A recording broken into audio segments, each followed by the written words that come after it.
Narito ang iba pang balitang tinutukan ng 24 Oras Weekend. Bata pa rin sa kalusugan ang lalo pang dumaraming kaso ng dengue sa bansa. Ang Bohol at Bukidnon nagdeklara na ng state of calamity. At yan ang tinutukan ni Jonathan Andal.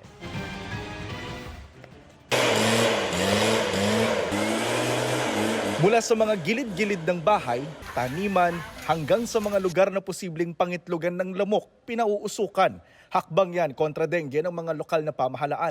Sa Cebu City, batay sa datos ng City Health Department, 597 ang dengue cases mula Enero hanggang unang linggo ng Setyembre. 8 sa mga ito ang nasawi.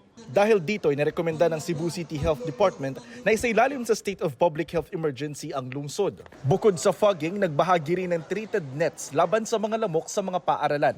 Sa Aklan, mahigit 200 bagong kaso ng dengue ang naitala mula August 25 hanggang 31. Pinakamarami sa bayan ng Malay. Simula Enero, mahigit 2,000 na ang mga nagkasakit at 4 sa kanila ang nasawi. Sa Negros Occidental, mahigit 3,000 kaso ng dengue ang naitala mula Enero hanggang Agosto ngayong taon. Mahigit 200% yan ang naitalang kaso sa parehong mga buwan noong 2023. Ang ilang pamilya, todo paglilinis, makaiwas lang sa sakit. Ang Bohol, nasa state of calamity, lalo't mahigit 5,000 na ang kaso ng dengue mula Enero hanggang Agosto 24 ngayong taon. Kabilang ang 14 na nasawi batay sa pinakahuling datos ng Provincial Health Office. Namigay na ang LGU ng mga IV fluid at NS1 kits sa 10 government-managed hospitals sa lalawigan para mapabilis ang pagdetect sa sakit.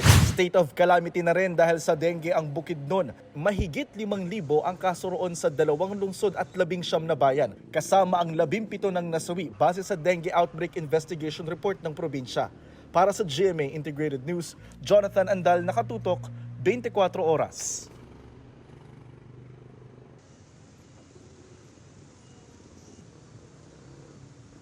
Mga kapuso, patuloy na tumutok sa mga balita. Mag-subscribe sa GMA Integrated News sa YouTube.